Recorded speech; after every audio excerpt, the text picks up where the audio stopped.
안녕하세요. 저는 68배 윤혜심입니다. 제 어처구니 없는 이야기를 꼭 들어주세요. 봄비가 내리던 그날 오후, 저는 부엌에서 냄비를 열다가 그만 손이 멈춰버렸습니다. 국물 위에 떠 있는 하얀 가루. 그 순간 제 온몸이 얼어붙었습니다. 이게 뭘까? 이게 정말 뭘까? 저는 그 냄비를 들고 한참을 서 있었습니다. 빗소리만 창문을 두드렸고 저는 그제야 깨달았습니다. 지난 몇 주간 제 몸에 일어난 일들이 모두 이것 때문이었다는 걸. 목포의 낡은 주택가로 이사 온 지 반년이 지났습니다. 딸 수민이가 일하는 병원 근처였습니다. 자주 볼 수 있겠다 싶었는데 정작 수민이는 바빠서 얼굴 보기가 힘들었습니다. 대신 사위 도윤이가 자주 들렀습니다. 38배 젊은 남자가 장모를 챙긴다고 이것저것 나섰습니다. 처음엔 정말 고마웠습니다. 이렇게 착한 사위를 뒀으니 내가 복이 있구나 싶었습니다. 어머니, 오늘은 제가 미역국 끓일게요. 몸보신 좀 하셔야죠. 도윤은 그렇게 말하며 앞치마를 두르고 부엌으로 들어갔습니다. 남자가 부엌 일을 한다는 게 제 세대에선 흔치 않은 일이었지만 그는 능숙했습니다. 미역을 불리고 참기름을 두르고 국물을 우려냈습니다. 어머니, 뜨거우니까 천천히 드세요. 그가 내민 국그릇을 받아들고 한 숟가락 떠먹었습니다. 고소한 들기름 향이 퍼졌습니다. 그런데 뭔가 이상했습니다. 텁텁한 뒷맛이 혀끝에 남았습니다. 하지만 그때는 그냥 넘겼습니다. 나이 들면 입맛도 변하는 법이니까요. 그런데 이상한 일이 반복됐습니다. 그가 끓인 국을 먹고 나면 꼭 1시간쯤 지나서 졸음이 쏟아졌습니다. 그냥 졸린 게 아니라 정신이 흐릿해지면서 저도 모르게 눈이 감겼습니다. 깨어나면 오후 3시, 4시, 몇 시간씩 푹 잠들어 있었습니다. 요새 피곤하신가 봐요. 푹 쉬세요. 도윤은 그렇게 말하며 이불을 덮어줬습니다. 저는 그게 당연하다고 생각했습니다. 68이면 몸이 예전 같지 않으니까요. 하지만 이상한 증상은 거기서 끝나지 않았습니다. 잠에서 깨면 머리가 무겁고 손끝이 저리며 걸음을 걸을 때마다 비틀거렸습니다. 화장실 가다가 벽을 짚어야 했고 식탁 의자에 앉을 때도 한참을 더듬거렸습니다. 어머니, 괜찮으세요? 병원 가보실까요? 아니야, 괜찮아. 그냥 좀 어지러운 것뿐이야. 병원은 싫었습니다. 가봤자 나이 탓이라는 말만 들을 게 뻔했으니까요. 하지만 며칠이 지나도 증상은 나아지지 않았습니다. 오히려 더 심해졌습니다. 어느 날 오후 도윤이 또 미역국을 끓였습니다. 저는 식탁에 앉아 그릇을 받아들었습니다. 숟가락을 들어 국물을 떠올리는 순간 이상한 냄새가 코끝을 스쳤습니다. 들기름 향 사이로 퍼지는 쓴내 같은 냄새. 이거 뭔가 냄새가 이상한데. 그래요? 저는 잘 모르겠는데요. 어머니 코가 예민하신가 봐요. 도윤은 웃으며 고개를 저었습니다. 저도 그러려니 했습니다. 기분 탓이겠지. 그렇게 생각하며 한 숟가락, 두 숟가락 떠먹었습니다. 그런데 그날도 어김없이 1시간쯤 지나자 졸음이 쏟아졌습니다. 깨어났을 때는 저녁이었습니다. 창밖은 이미 어두웠고 거실엔 도윤이 TV를 보고 있었습니다. 어머니, 일어나셨어요? 저녁 드실래요? 아니, 괜찮아. 배가 안 고파. 저는 비틀거리며 화장실로 갔습니다.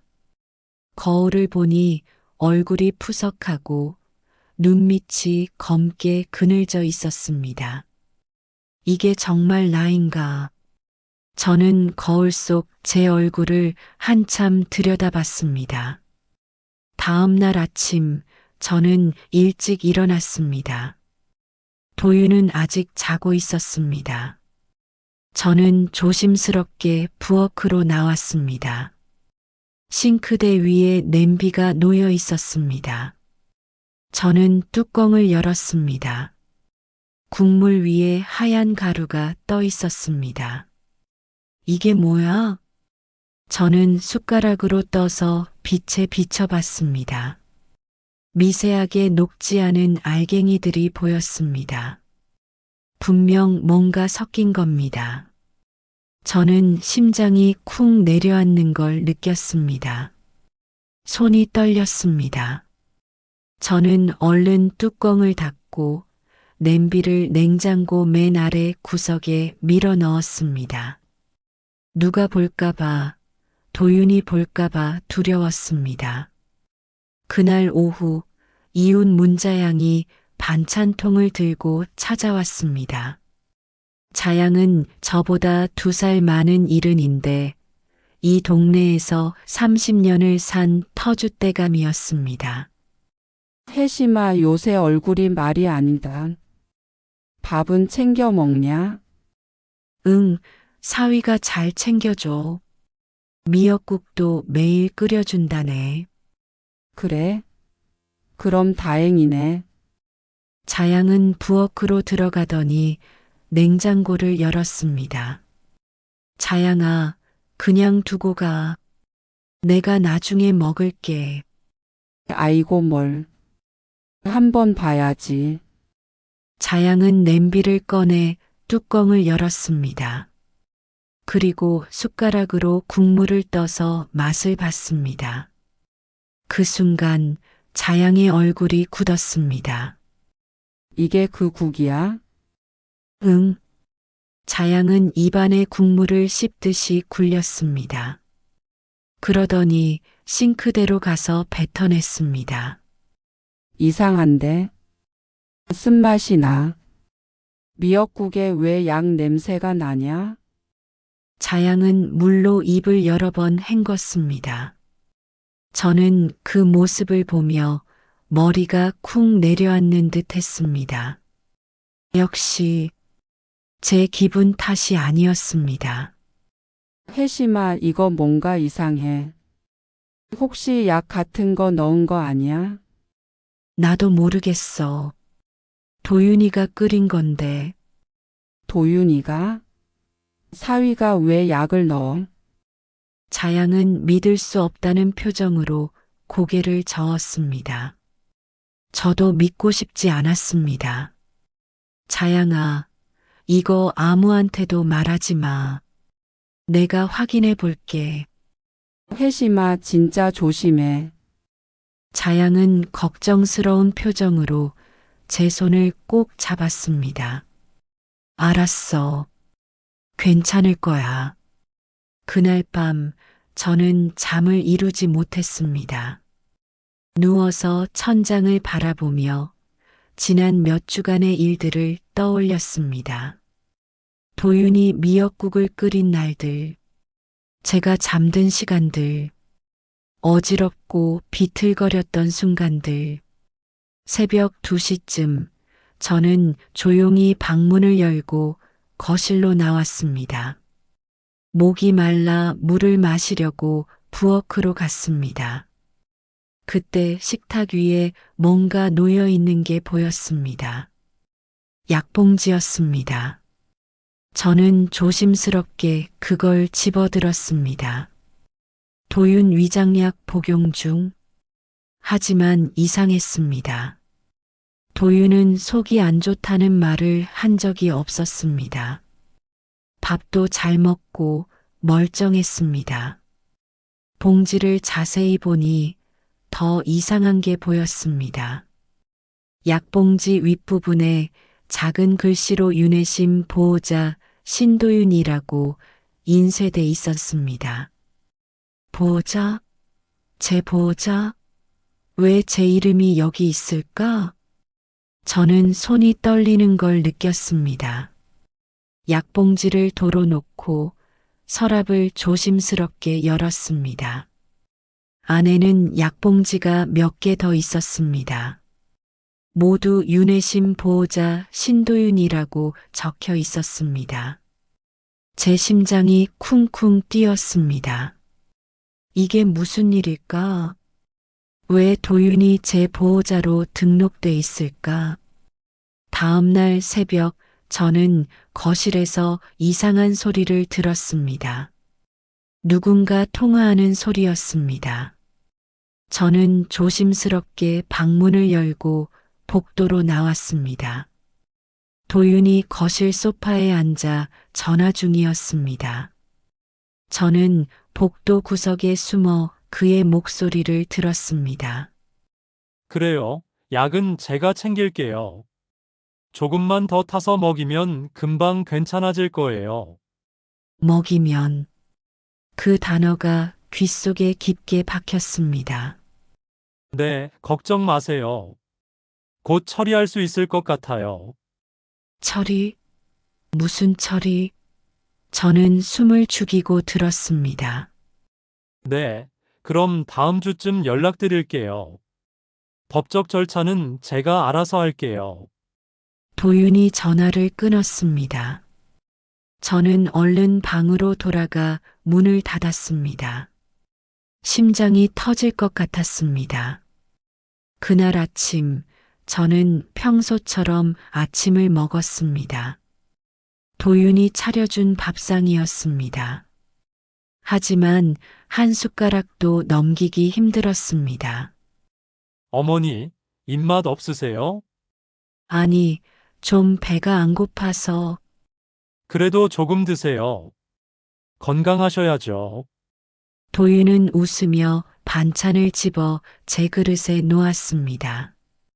저는 그 손을 보며 소름이 돋았습니다. 이 손이 약을 탄 손. 식사를 마치고 저는 집을 나섰습니다. 어머니, 어디 가세요? 잠깐 산책. 조심히 다녀오세요. 평소 다니던 보건소로 갔습니다. 간호사가 반갑게 맞아줬습니다. 어머니, 오늘은 무슨 일이세요? 저기 좀 이상한 일이 있어서요. 저는 조심스럽게 말을 꺼냈습니다. 미역국 이야기, 졸음 이야기, 쓴맛 이야기. 간호사는 고개를 갸우뚱하더니 의사를 불렀습니다. 미역국 먹고 나면 이상하게 잠이 쏟아져요. 혹시 약물 중독 같은 걸까요? 의사는 의심스럽다는 듯 물었습니다. 약을 직접 가져오셨나요? 아니요, 국을 좀 가져왔어요. 저는 아침에 몰래 담아온 국그릇을 꺼냈습니다. 의사는 국물을 떠서 냄새를 맡더니 잠시 말을 잃었습니다. 어머니, 이건 음식 냄새가 아닙니다. 정확히는 알 수 없지만 수면제나 진정제 계열일 수도 있어요. 정밀 검사를 해봐야 알 수 있습니다. 그럼 진짜 약이 들어있다는 말씀이세요? 확실하진 않지만 가능성이 있습니다. 이 국은 제가 보관하겠습니다. 저는 그 말에 당황했습니다. 아니에요, 괜찮아요. 그냥 확인만 하고 싶었어요. 어머니, 이건 심각한 문제입니다. 알았어요. 제가 알아서 할게요. 저는 서둘러 보건소를 나왔습니다. 머릿속이 복잡했습니다. 집에 돌아와 냉장고를 열었습니다. 냄비가 있던 자리는 비어 있었습니다. 저는 냉장고 안을 뒤졌습니다. 하지만 냄비는 어디에도 없었습니다. 싱크대도 확인했습니다. 깨끗하게 씻긴 냄비가 걸려 있었습니다. 그때 현관문이 열렸습니다. 도윤이 퇴근했습니다. 어머니, 다녀왔습니다. 왔니?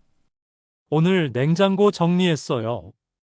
오래된 건 다 버렸어요. 그 말에 저는 온몸이 얼어붙었습니다. 버렸다고? 냄비도 버렸어? 네, 국도 오래됐길래 다 비웠어요. 도윤은 환하게 웃었습니다. 하지만 그 웃음이 저는 너무 무서웠습니다. 그래, 고맙다. 저는 애써 웃으며 대답했습니다. 그날 밤 저는 침대에 누워 천장을 바라봤습니다. 증거가 사라졌습니다. 보건소에 맡긴 국그릇 하나만 남았습니다.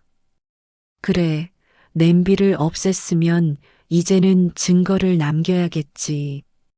저는 작게 중얼거렸습니다. 그리고 서랍을 열어 낡은 달력을 꺼냈습니다. 빨간 펜을 들고 지난 날들을 하나하나 적기 시작했습니다. 3월 5일 오전 11시 미역국 먹음. 오후 2시까지 잠들. 3월 8일 오후 1시 식사 후 기억 희미. 3월 12일 구토 증상. 온몸 피로. 3월 15일 손 떨림 심함. 3월 18일 국물에서 하얀 가루 발견. 3월 19일 문자향 국 맛봄. 쓴맛 확인. 보건소 방문. 3월 20일 냄비 사라짐. 붉은 펜으로 표시된 날이 늘어날수록 저는 손이 떨렸습니다. 그날 밤 11시쯤 저는 방문 틈으로 부엌을 지켜봤습니다. 도윤이 부엌에 들어갔습니다. 냉장고를 열고 뭔가를 꺼냈습니다. 미역, 참기름, 국그릇, 그리고 서랍에서 약봉지를 꺼냈습니다. 저는 숨을 죽였습니다. 도윤은 약봉지를 뜯어 하얀 가루를 꺼냈습니다. 그리고 국그릇 위에 툭툭 털어 넣었습니다. 한 번, 두 번, 세 번. 저는 그 장면을 보며 온몸이 얼어붙었습니다. 정말이었습니다. 도윤은 정말 약을 타고 있었습니다. 그는 국그릇을 냉장고에 넣고 고개를 들어 거울을 봤습니다. 부엌 창문에 비친 자신의 모습을 보며 작게 웃었습니다. 이제 곧 끝이야. 그 목소리가 제 귓속에 쩡쩡 울렸습니다. 저는 그날 밤 한숨도 자지 못했습니다.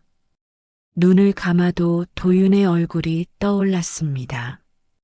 다음 날 아침 저는 자양에게 전화를 걸었습니다. 자양아, 나 미역국에 뭔가 섞였어. 이젠 확실해. 뭐?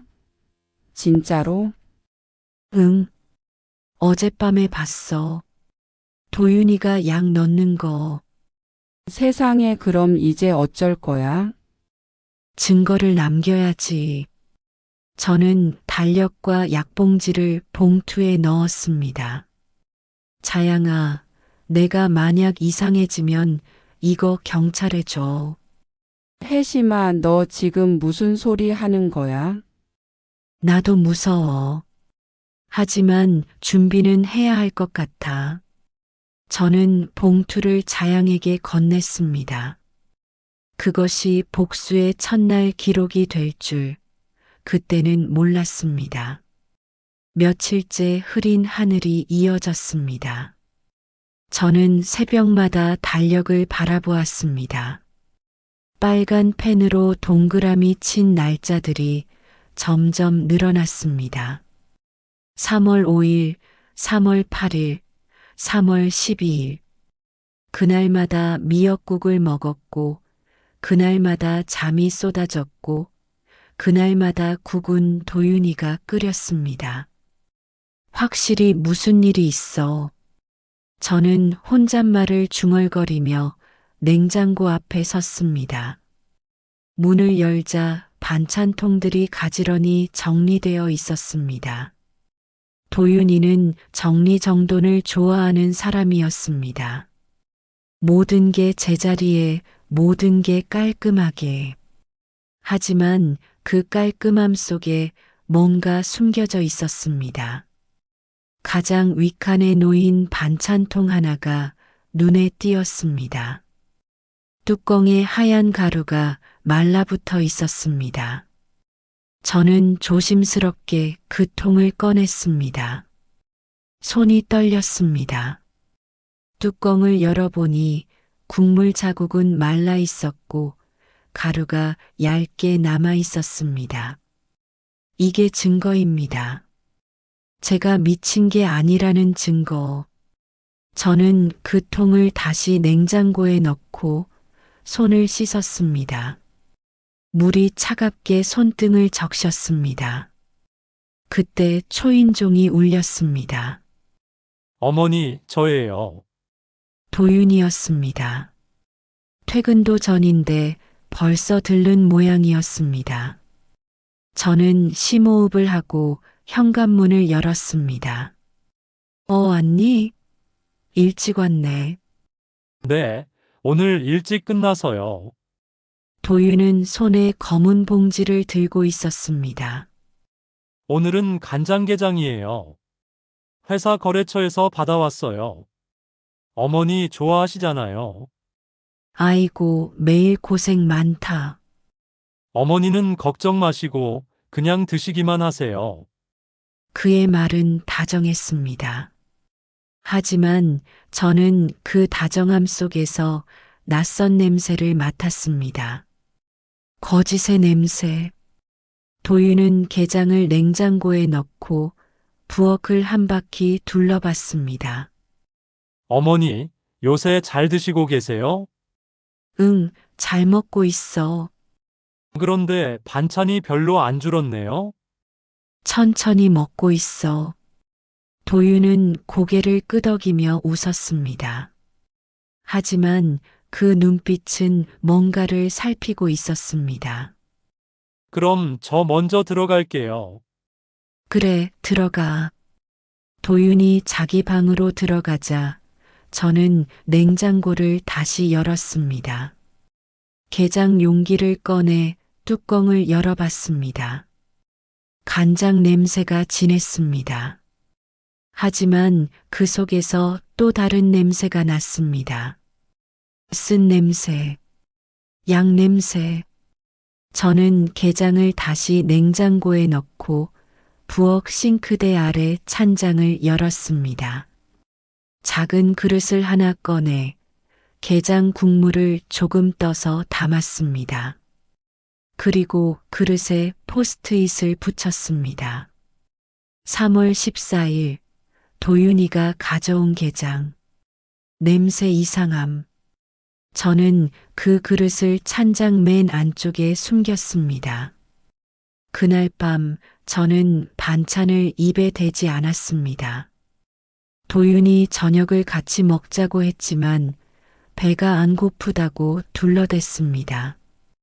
어머니, 요새 너무 안 드시는 거 아니에요? 괜찮아.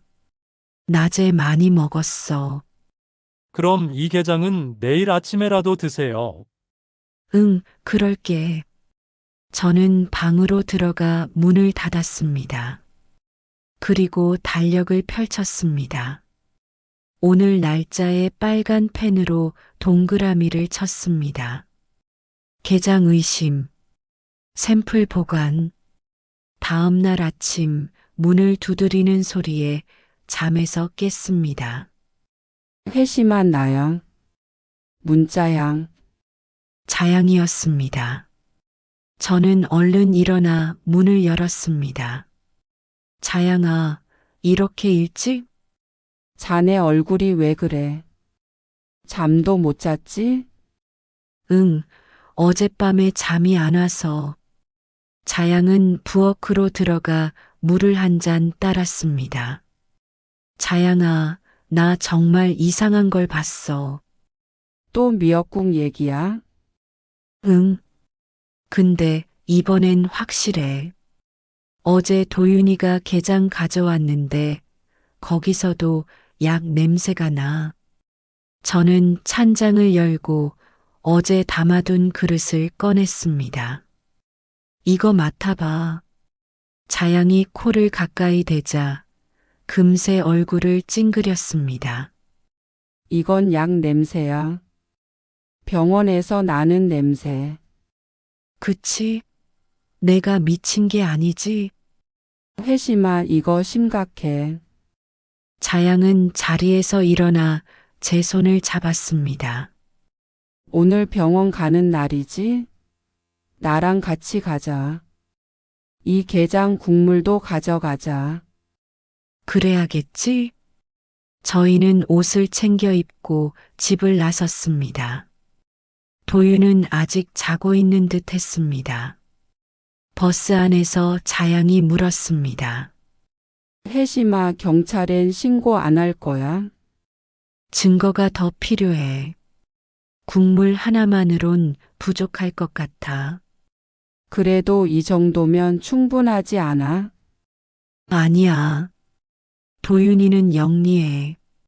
더 확실한 증거가 있어야 해. 자양은 고개를 끄덕였습니다. 보건소에 도착했습니다. 저희는 검사실로 갔습니다. 지난번에 미역국 샘플을 맡겼던 그 직원이 있었습니다. 어머니, 또 오셨네요. 무슨 일이세요? 저번에 맡긴 거 결과 나왔나요? 아, 네. 잠시만요. 직원은 컴퓨터를 확인하더니 서류를 출력해서 건넸습니다. 어머니, 이거 심각합니다. 음식에서 수면제 성분이 검출됐어요. 제 손이 떨렸습니다. 서류를 받아들고 읽어봤습니다. 벤조디아제핀 계열 약물 검출. 이게 뭔가요? 수면제나 신경 안정제에 들어가는 성분이에요. 절대 음식에 들어가선 안 되는 거예요. 그럼 이걸 먹으면 어떻게 돼요? 졸음, 어지럼증, 기억장애 등이 올 수 있어요. 장기간 복용하면 더 심각한 부작용도 있고요.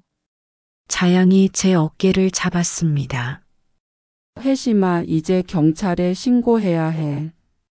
하지만 저는 고개를 저었습니다. 아직 안 돼. 누가 섞었는지 확실히 밝혀야 해.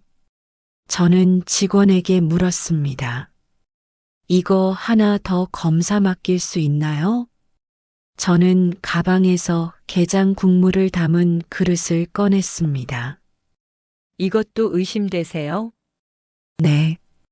어제 받은 건데 냄새가 이상해요. 알겠습니다. 결과는 3일 후쯤 나올 거예요. 고맙습니다. 저희는 보건소를 나왔습니다. 이제 어쩔 거야? 집에 그냥 돌아갈 거야? 응. 평소처럼 행동해야 해. 도윤이가 눈치채면 안 돼. 집으로 돌아오는 버스 안에서 저는 창밖을 바라봤습니다. 흐린 하늘이 점점 어두워지고 있었습니다. 집에 도착하니 도윤이 거실에 앉아 있었습니다. 어머니, 어디 갔다 오세요? 병원, 정기검진 받으러. 몸은 괜찮으세요? 응, 괜찮대. 저는 방으로 들어가 문을 닫았습니다. 그리고 달력을 펼쳤습니다. 3월 15일. 검사 결과 확인. 수면제 검출. 개장 샘플 추가 제출. 새날이 얼마나 길던지. 저는 하루 종일 부엌 달력 앞에 앉아 도윤의 행동을 떠올렸습니다. 그가 국을 끓인 날엔 언제나 딸 수민이가 야근이었습니다. 항상 도윤이 혼자 식탁을 치웠습니다. 저는 달력 옆 여백에 글을 적었습니다. 수민 야근 도윤국 졸림. 이게 패턴입니다. 도윤은 수민이가 없을 때만 약을 탔습니다. 이틀 뒤 도윤은 새 약봉지를 들고 집에 들어왔습니다. 어머니, 요새 소화가 안 되신다면서요. 병원에서 약 받아왔어요. 그래, 나 병원 안 간지 한참인데. 제가 데리러 받아왔어요. 저는 약봉지를 받아들었습니다. 그리고 자세히 살펴봤습니다. 약봉지에는 또렷이 적혀 있었습니다. 윤혜심 보호자 신도윤. 보호자. 제가 언제 도윤을 보호자로 지정했나요? 저는 잔잔히 미소를 지었습니다. 고마워. 하지만 이건 내가 내일 병원 가서 직접 받을게. 그 말에 도윤의 표정이 굳었습니다. 왜요? 약은 본인이 직접 받는 게 맞잖니. 어머니, 괜히 번거로우시잖아요. 괜찮아. 도윤은 더 이상 말하지 않았습니다. 하지만 그 표정은 불편해 보였습니다. 그날 밤 저는 자양에게 전화했습니다. 자양아, 응, 혜심아. 검사 결과 아직 안 나왔는데 불안해 죽겠어. 그럼 내일 아침 내가 보건소 들러서 확인할게. 그래 줘. 전화를 끊고 저는 창밖을 봤습니다. 밤이 깊었습니다. 그때 뭔가 움직이는 게 보였습니다. 마당에 도윤이 나와 있었습니다. 저는 커튼을 살짝 걷고 지켜봤습니다. 도윤은 손에 작은 삽을 들고 있었습니다. 그리고 마당 한 구석을 파기 시작했습니다. 도윤은 구덩이를 파고 뭔가를 그 안에 넣었습니다. 작은 봉투 같았습니다. 그리고 흙을 다시 덮었습니다. 저는 그 광경을 지켜보며 온몸이 얼어붙었습니다. 이제는 확실하네. 도윤은 증거를 없애고 있었습니다. 저는 커튼을 닫고 달력에 적었습니다. 3월 17일. 도윤, 마당에 뭔가 묻음. 다음 날 아침 자양이 숨을 헐떡이며 뛰어왔습니다. 혜심아. 결과 나왔어. 뭐래? 수면제 계열 약물이래. 게장 국물에서도 똑같은 성분이 나왔대. 저는 손으로 입을 틀어막았습니다. 그럼 나 지금까지 계속 약을 먹은 거야? 그렇다네. 혜심아, 이제 경찰에 신고하자. 하지만 저는 고개를 저었습니다. 아직은 안 돼. 증거를 더 모아야 해. 더? 도윤이가 직접 약을 탄 증거가 필요해. 자양은 한숨을 쉬었습니다. 그럼 어쩔 건데? 어젯밤에 도윤이가 마당에 뭔가 묻는 걸 봤어. 뭘? 약봉지 같았어. 그럼 파내야 하는 거 아니야? 응. 오늘 낮에 도윤이 나가면 파볼게. 내가 도와줄게. 그날 오후 도윤이 회사에 간 사이 저와 자양은 마당으로 나갔습니다. 저는 삽을 들고 어젯밤 도윤이 판 자리를 찾았습니다. 여기야. 저는 조심스럽게 삽을 넣었습니다. 얼마 파지 않아 검은 비닐봉지가 나왔습니다. 저는 그걸 꺼내 열었습니다. 안에는 약봉지들이 가득했습니다. 비날약 포장지들도 있었습니다. 그리고 맨 아래에는 서류 한 장이 들어 있었습니다. 간병 위임 동의서. 저는 그 서류를 펼쳤습니다. 서명란에는 제 이름이 미리 적혀 있었습니다. 하지만 그건 제 필체가 아니었습니다. 이게 다 뭐야? 저는 봉투를 꼭 쥐며 중얼거렸습니다. 자양도 놀란 표정으로 서류를 들여다봤습니다. 회심아, 이건 위조야. 그래, 이제 더는 숨길 수 없겠지. 저는 봉투를 집으로 가져왔습니다. 그리고 안전한 곳에 숨겼습니다. 그날 밤 저는 달력 맨 마지막 칸에 이렇게 적었습니다. 3월 19일 진실이 드러난 날. 마당에서 약봉지와 위조 서류 발견. 그 글씨 위로 눈물이 떨어졌습니다. 저는 자양에게 전화를 걸었습니다. 자양아, 내일 경찰서 가자. 드디어 신고할 거야? 응. 이제 증거가 충분해.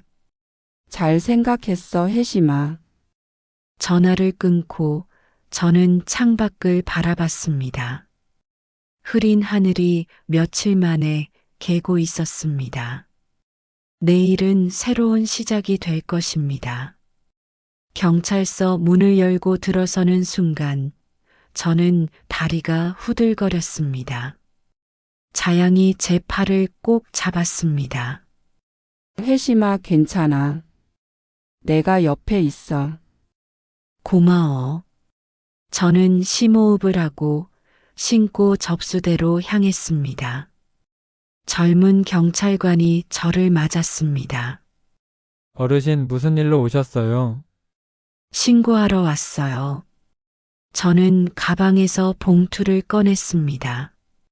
달력 약봉지, 위조된 서류, 보건소 검사 결과지. 그 모든 것을 책상 위에 올려놓았습니다. 제 사위가 저한테 약을 탔어요. 음식에 수면제를 섞었어요. 경찰관의 표정이 굳었습니다. 그는 서류들을 하나하나 살펴보기 시작했습니다. 이거 심각한데요. 잠시만 기다리세요. 담당 형사님 모시고 올게요. 잠시 후 나이 지긋한 형사가 나타났습니다. 그는 제 맞은편에 앉아 서류들을 꼼꼼히 읽었습니다. 어르신 이야기를 자세히 들려주시겠어요? 저는 처음부터 끝까지 모든 것을 말했습니다. 도윤이가 끓인 미역국, 잠에 빠진 시간들, 하얀 가루, 자양이 맛본 쓴맛, 보건소 검사 결과, 밤에 본 도윤의 모습, 마당에 묻힌 약봉지와 위조 서류. 형사는 고개를 끄덕이며 메모했습니다. 증거가 충분합니다. 일단 사위분을 조사해야겠습니다. 지금 어디 계세요? 집에 있을 거예요. 알겠습니다. 바로 출동하겠습니다. 어르신은 당분간 다른 곳에 계시는 게 좋겠습니다. 네, 제 집에서 지낼 거예요. 자양이 말했습니다. 경찰서를 나와 자양의 집으로 갔습니다. 작은 방이었지만 따뜻했습니다. 혜심아, 이제 끝났어. 잘했어. 정말 끝난 걸까? 그럼 경찰이 다 알아서 할 거야. 저는 창밖을 바라봤습니다. 햇살이 비쳤습니다. 며칠 만에 보는 햇살이었습니다. 다음 날 아침 경찰에게서 전화가 왔습니다. 어르신, 사입은 조사 끝났습니다. 모든 혐의를 인정했습니다. 그래요? 네. 그런데 한 가지 말씀드릴 게 있습니다. 따님이 암투병 중이시라고 하더군요. 저는 가슴이 철렁 내려앉았습니다. 그건 저도 들었어요. 사위부는 병원비 때문에 그런 짓을 했다고 진술했습니다. 물론 그게 정당화될 순 없지만요. 전화를 끊고 저는 한참을 멍하니 앉아 있었습니다. 그날 오후 수민이에게서 전화가 왔습니다. 엄마, 수민아, 도윤이가 경찰서에 있다고 들었어? 엄마가 신고한 거야? 응. 전화 너머로 수민이의 흐느끼는 소리가 들렸습니다. 엄마 미안해. 내가 아파서 도윤이가 그런 짓을 한 거야? 수민아, 내 잘못이 아니야. 하지만 도윤이가 잘못한 거야. 아무리 힘들어도 사람한테 그런 짓을 하면 안 되는 거야. 수민이는 한참을 울었습니다. 엄마 나 지금 병원이야? 올 수 있어? 지금 갈게. 저는 서둘러 옷을 입고 병원으로 향했습니다. 병원 복도를 걸으며 저는 심장이 쿵쾅거리는 걸 느꼈습니다. 수민이 병실 앞에 섰습니다. 문을 열고 들어갔습니다. 침대에 누워있는 수민이를 보는 순간 저는 눈물이 쏟아졌습니다. 수민이는 너무 말랐고 얼굴은 창백했습니다. 머리카락도 거의 빠져 있었습니다. 엄마, 수민아, 저는 달려가 수민이를 안았습니다. 수민이의 몸이 너무 가벼웠습니다. 엄마 미안해. 말 못해서. 괜찮아. 이제 말해줘서 고마워. 저희는 한참을 안고 울었습니다. 엄마 나 작년에 유방암 진단받았어? 처음엔 2기였는데 이제 3기로 진행됐어. 왜 말을 안 했어? 엄마 걱정시키기 싫었어. 병원비는? 많이 들어? 수술비, 항암 치료비 벌써 몇 천만 원 썼어. 수민이의 눈에 눈물이 맺혔습니다. 엄마, 도윤이가 무슨 짓을 한 거 나도 어제 들었어. 정말 미안해. 내가 몰랐어? 너도 몰랐어? 응. 도윤이가 나한테는 엄마가 자발적으로 집을 팔겠다고 했다고 거짓말했어. 저는 수민이의 손을 꼭 잡았습니다. 수민아, 엄마가 도와줄게. 엄마 아니야? 집까지 팔 순 없어. 괜찮아. 너를 살리는 게 더 중요해. 엄마, 수민이가 다시 울기 시작했습니다. 그날 이후 저는 결정을 내렸습니다. 집을 팔기로. 하지만 도윤에게는 한 푼도 주지 않기로. 집을 팔아서 나온 돈은 전부 수민이 치료비로 쓰기로. 부동산에 집을 내놓았습니다. 오래된 집이었지만 목포 시내라 금방 매수자가 나타났습니다. 계약서에 서명하는 날 저는 자양과 함께 갔습니다. 혜심아 후회 없지? 응, 이게 맞는 것 같아. 서명을 마치고 저는 집을 마지막으로 둘러봤습니다. 반평생을 산 집이었습니다. 추억이 가득한 집이었습니다. 하지만 이제 떠나야 했습니다. 부엌으로 갔습니다. 그 냄비가 놓여있던 자리를 바라봤습니다. 도윤이가 약을 탔던 그곳, 이제 안녕. 저는 작게 중얼거렸습니다. 짐을 싸서 자양의 집으로 옮겼습니다. 많지 않았습니다. 옷가지 몇 벌, 사진첩, 그리고 그 달력. 자양의 집 작은 방에 짐을 풀었습니다. 회심아, 여기서 편히 지내. 고마워, 자양아. 정말 고마워. 뭘? 우린 친구잖아. 며칠 후 수민이의 수술 날이 다가왔습니다. 저는 아침 일찍 병원으로 갔습니다. 수술실 앞에서 기다렸습니다. 시계를 보니 오전 9시였습니다. 수술은 4시간 정도 걸린다고 했습니다. 저는 복도 의자에 앉아 기도했습니다. 제가 믿는 신은 없었지만 그날만큼은 간절히 빌었습니다. 제발 우리 수민이 살려주세요. 시간이 느리게 흘렀습니다. 1시간, 2시간, 3시간. 오후 1시쯤 수술실 불이 꺼졌습니다. 문이 열리고 의사가 나왔습니다. 보호자 되시는 분, 네, 저요. 어머니예요. 수술 잘 끝났습니다. 암 조직을 최대한 제거했고 림프절도 확인했습니다. 그럼 괜찮은 거예요? 일단은 성공적입니다. 하지만 항암 치료를 계속해야 합니다. 알겠습니다. 감사합니다. 저는 고개를 숙여 인사했습니다. 눈물이 주르르 흘렀습니다.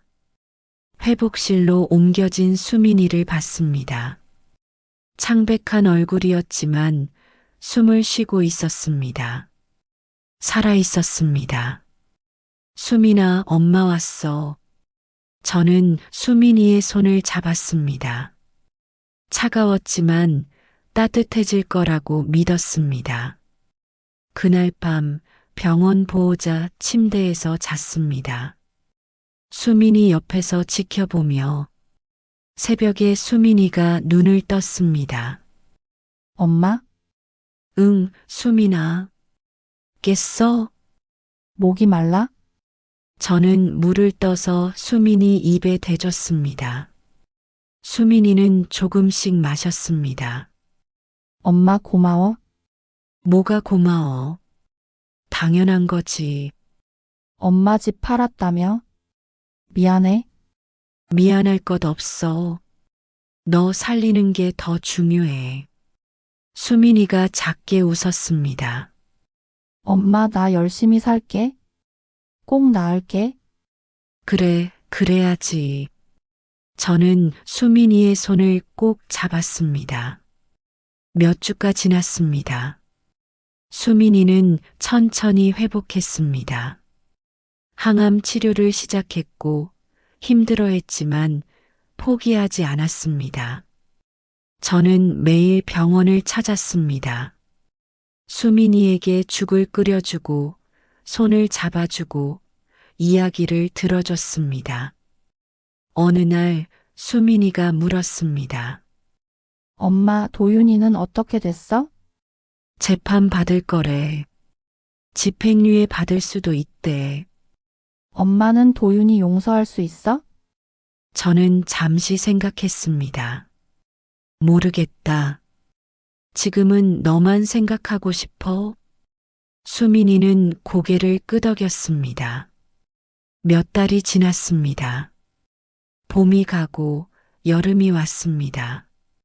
수민이의 머리카락이 조금씩 자라나기 시작했습니다. 얼굴에도 혈색이 돌았습니다.